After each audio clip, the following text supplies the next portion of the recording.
പത്തനംതിട്ടയിൽ new year ആഘോഷത്തിനിടെ DJ കലാകാരന്റെ ലാപ്ടോപ്പ് പോലീസ് തകർത്തെന്ന പരാതിയിൽ അന്വേഷണം.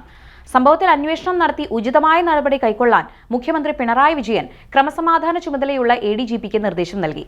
പത്തനംതിട്ടയിൽ DJ പാർട്ടിയിലെ പോലീസ് ഇടപെടലുമായി ബന്ധപ്പെട്ട് വീഡിയോ ദൃശ്യങ്ങൾ പുറത്തുവന്ന സാഹചര്യത്തിലാണ് ഇടപെടലെന്ന് മുഖ്യമന്ത്രിയുടെ ഓഫീസ് അറിയിച്ചു. ന്യൂ ഇയർ ആഘോഷത്തിനിടെ സ്റ്റേജിലേക്ക് കയറിയ പോലീസുകാരൻ DJ കലാകാരൻ അഭിരാം സുന്ദറിന്റെ ലാപ്ടോപ്പ് ചവിട്ടിത്തെറിപ്പിക്കുന്ന ദൃശ്യങ്ങൾ വൈറലായിരുന്നു. പോലീസ് പറഞ്ഞതനുസരിച്ച് പരിപാടി നിർത്തിയിട്ടും അതിക്രമം ഉണ്ടായെന്നായിരുന്നു DJ അഭിരാം സുന്ദറിന്റെ പ്രതികരണം. ഉദ്യോഗസ്ഥന്റെ നടപടിയിൽ 1 ലക്ഷം രൂപ വിലമതിക്കുന്ന ലാപ്ടോപ്പ് തകർത്തെന്നും അഭിരാം വീഡിയോ ദൃശ്യങ്ങൾ ഉൾപ്പെടെ പങ്കുവച്ച് ആരോപിച്ചിരുന്നു. എന്നാൽ ആരോപണങ്ങൾ തള്ളുന്ന നിലപാടായിരുന്നു പോലീസ് സ്വീകരിച്ചത്.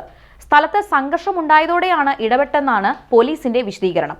അർദ്ധരാത്രിക്ക് ശേഷവും പരിപാടി നീണ്ടുപോയതോടെയാണ് പോലീസ് ഇടപെട്ടത്.